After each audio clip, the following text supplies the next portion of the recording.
I don't play horror games all that frequently, but when I do, I'm often curious as to how strong art direction is used to create their unsettling worlds.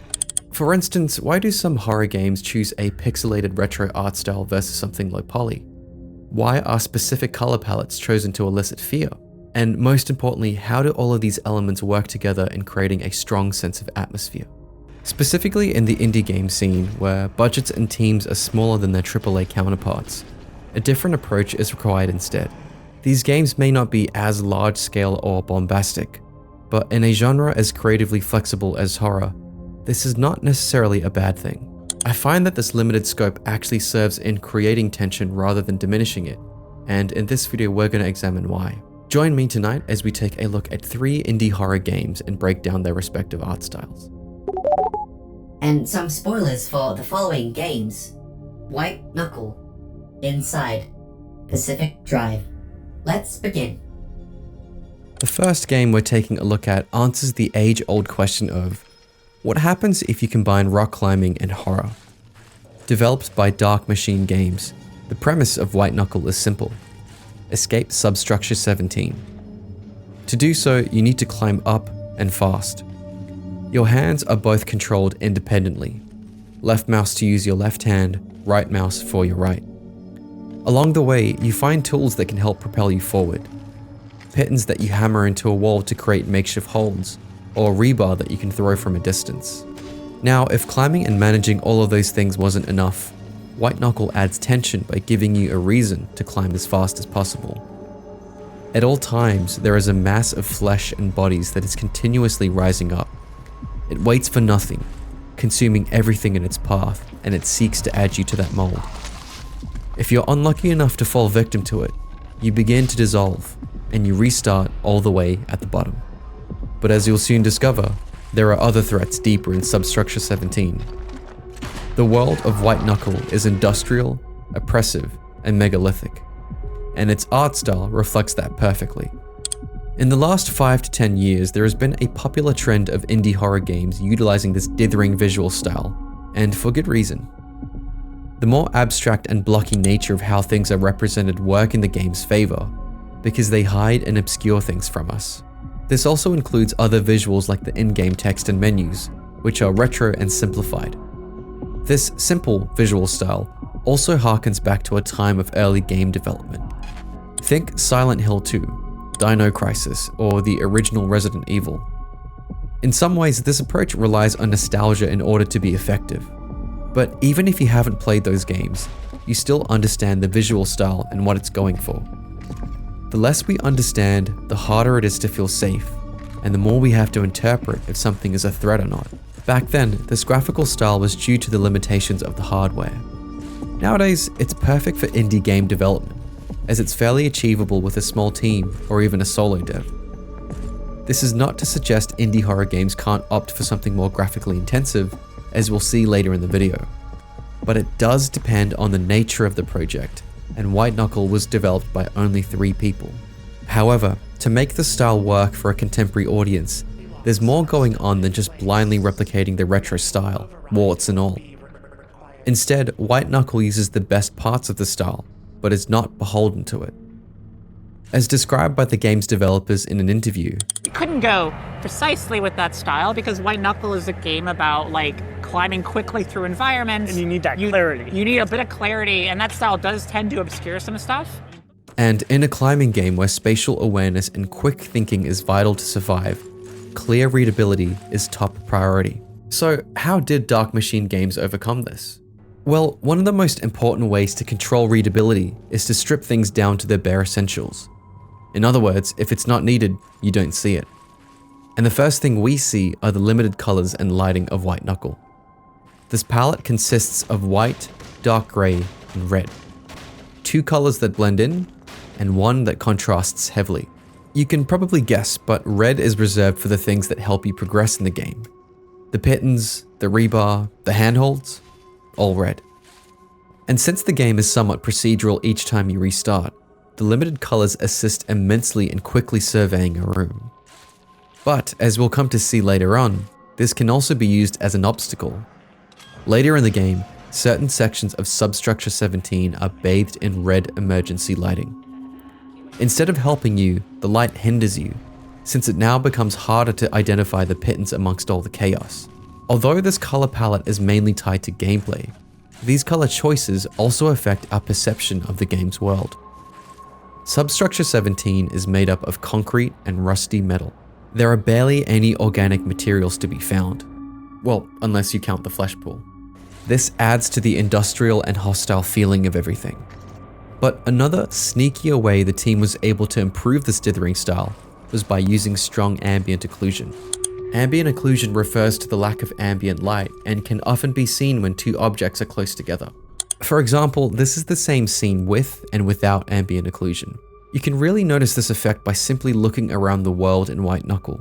Each piton and each platform have a dark shadow around them, which creates contrast and separates them from the background. It's almost like using a drop shadow effect in Photoshop to pop text out. With older games, ambient occlusion was often faked by using baked lighting in the game's textures as a result of hardware limitations of the era. So its use in White Knuckle is just one of the many ways the team uses this graphical style, but also improves upon it. Now, I'd be remiss to analyze a game's art direction without also discussing a major element of its design: sound. I consider White Knuckle's greatest strength to lie within its feeling of tactility. Every action you perform, from running, vaulting, or using objects, all has a feeling of weight behind it. Like the visuals, the sounds reinforce the game's industrial aesthetic. Every piton you enter, every piece of rebar that you throw, feels metallic and heavy. Occasionally, as you climb, an intercom will buzz, and a warning voice crackles through the speakers. Caution. Automated defense systems may malfunction. Proceed with extreme... Or the silo itself will beep and interrupt you with some kind of electrical tone. While Substructure 17 is oppressive and abandoned, it also feels alive and very much an entity on its own. It also reminds me of the manga Blame, where an endlessly expanding city continues to be built and operated long after humans have vanished.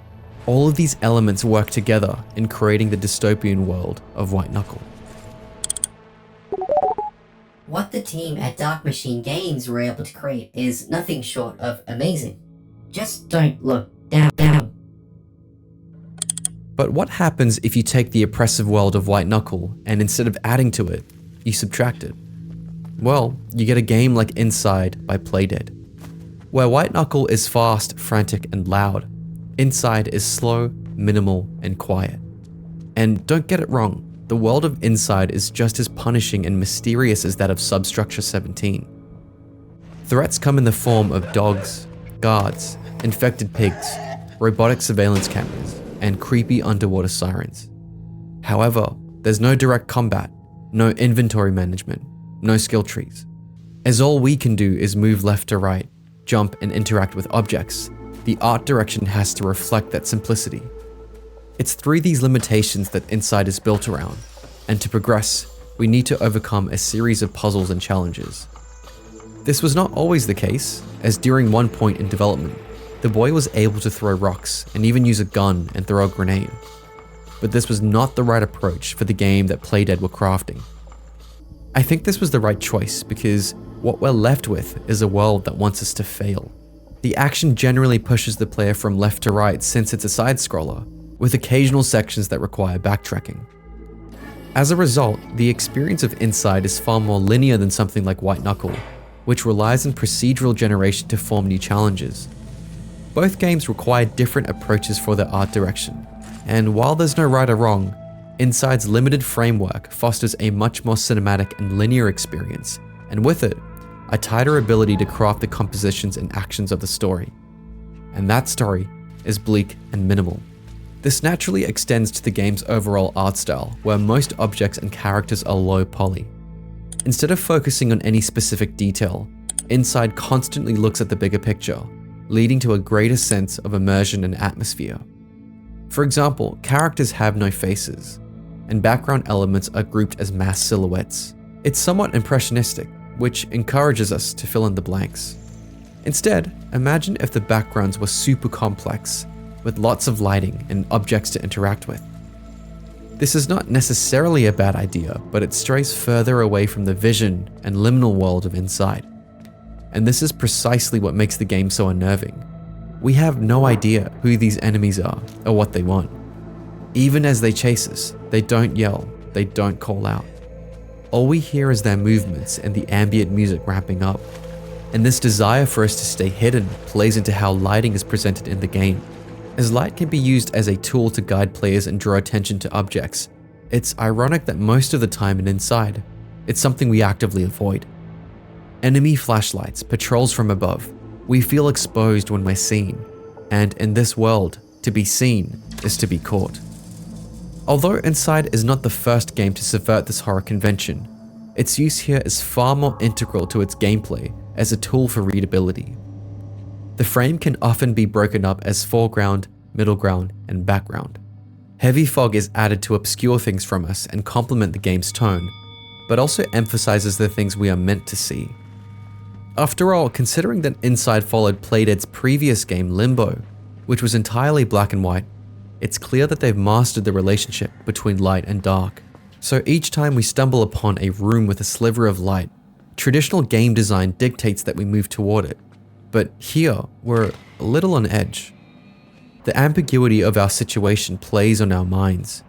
Now, where colors are concerned, Inside also opts for a limited palette.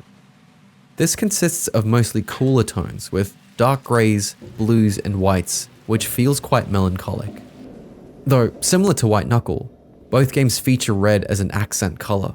We can see this being reserved for our main character to make him stand out against the background, but also found on things like levers, buttons, and doors. Occasionally, we also see the use of yellow on the mind control machines or warmer light sources like the sun. This helps to balance the palette out a little. But it's important to note that nothing feels overly saturated, fostering a strong sense of loneliness and isolation. My favorite section of Inside occurs roughly halfway during the game when you exit the submersible and are on the man-made beach. The environment opens up and you start hearing this rhythmic pulse far in the distance. It begins softly at first and continues to grow louder the deeper you venture in the mines. Once you get to the blast doors with the pressure pylon, you still can't see what's causing the blast, but you feel it. The doors rattle and groan, small bits of metal shriek. Dust flies off the old abandoned structure. As the doors finally swing open, you're greeted with several large pylons that disappear deep into the fog. And then, for a split second, a white light appears and a shockwave blasts the arena. The game teases its destructive power as we push this box out, and so begins what I find to be one of the most captivating sequences. If we were to get caught in the shockwave, the violence is confronted. Nothing is ever spelled out or explained. We can't even see clearly as to what's causing the shockwave, but we're told through the environment that it was being tested and now abandoned. The puzzles in this game are not about solving some kind of hard logic, but instead exploring and interacting with the environment. Inside is a game that forces you to pay attention, and that in turn draws us further in the game's dystopian setting. Everything here from the sound design, the obscured visuals, and marriage into gameplay is just one of the many examples of Inside firing on all cylinders. The less used, the better. I can't wait to see what Playdead is working on next. The last game we're examining features the most amount of exploration and interaction, and with it, an entirely different approach to its art. Compared to the worlds of White Knuckle and Inside, Ironwood Studios' Pacific Drive is set in a real-world locale. The game takes place in the Pacific Northwest during the 1990s, specifically an area called the Olympic Exclusion Zone. Once used by the United States government and placed under the fictional administration of ARDA, the zone was officially sealed in 1987. Nobody really knows what went on beyond. A giant wall separates it from the rest of the land. It's imposing and looms large, which makes it the perfect area to uncover mysteries and scavenge new technology. But since the zone is so expansive, we're not going to make much progress walking on foot. Instead, what sets Pacific Drive apart from other horror games is its use of a station wagon. This unique twist has led the developers dubbing the game a car roguelike. It's not fully open world, but instead features a series of connected areas that make up the exclusion zone. Each area consists of different biomes and structures, with variable weather conditions and gameplay modifiers to keep things fresh. When we're ready to finish a run, we must activate something called an arc device in our passenger seat, and immediately drive towards a glowing pillar of light to be safely teleported away. The reason for our haste is that whenever we activate the arc device, a great storm forms and rapidly closes on our area. If you don't make it back in time, or if we get stuck out there, it's over. However, if we're successful, we end up back at a place called Oppie's Auto Shop. Here, we can repair our car, heal ourselves, and organize our loot to upgrade our gear before going out again. This relationship between danger and safety is one of the core pillars of the game's tension, and this extends to how its art is used. Tonally, Pacific Drive plays upon these dualities by mixing the familiar with the unfamiliar. The game's menu looks like a faded and worn down postcard, and the save menu reminds me of a hiking trail brochure, or something you'd see in a newspaper. In a similar note, the UI is seen through the mechanic's eye, which is useful for scanning new objects and phenomena out in the wild. The typography used and icons are appropriately retro, and every bit of information is displayed with a clean white color. This world is very much like our own, and it's only through exploring the dense locations in the exclusion zone that we start to see things we shouldn't. While there are big moments of tension in the game, Pacific Drive feels somewhat lighter by leaning into this pop culture sci-fi aesthetic. Nothing is overly violent or terrifying, because a larger emphasis is placed on mystery and tension. As a result, the art feels punchier. The colors are more saturated than White Knuckle or Inside, and the objects and items have a certain kind of charm to their designs. They're scrappy and made up of random materials we've scavenged. While they are improvised, they also feel reliable. The same can be said for our station wagon.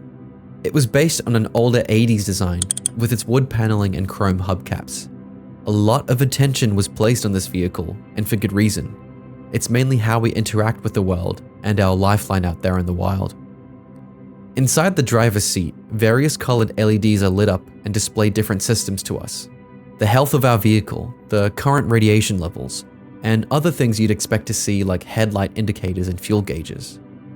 But these unconventional colors used help to convey the game's greater sci-fi tone. So, we have the familiar, but what about the unfamiliar? Within the zone, there are various anomalies we discover. Things like floating rocks or electrical charges. Even saw blades that pop out of the ground and zip along a set path. These aren't enemies in the traditional sense, but instead, remnants and creations of an overconfident corporation, whose impression on the world is harsh and out of place. However, not everything we discover is hostile, and the game plays upon our lack of knowledge in interesting artistic ways. For example, one such anomaly is called the beating heart, where on first glance looks like some kind of sickly metallic growth, but actually starts healing you the closer you get, which makes sense due to the green light emanating from its core. Others, like the abductor, also feature a similar green light, but this turns red the second it spots you. It's definitely not friendly.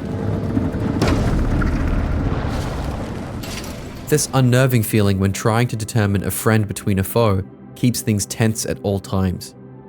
As you venture further in the zone, it's also common for certain biomes to take on a dominant color, like red or green. This strays further from a natural color palette and contributes to the game's alien atmosphere.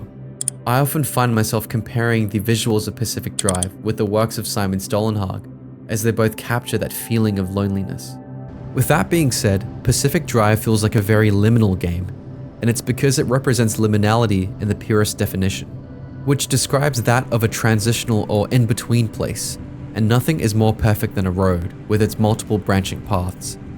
This atmosphere is further reinforced through the game's use of realistic lighting. Heavy fog obscures things. Sun shines and is filtered through leaves, and when it's dark, our car's headlights are the only light source to be seen, casting shadows all around us. I'd bet many of us are familiar with that feeling of what it's like being in a car during a late night drive. The sense of danger lurking outside. And unlike inside, we want to be in the light as much as possible.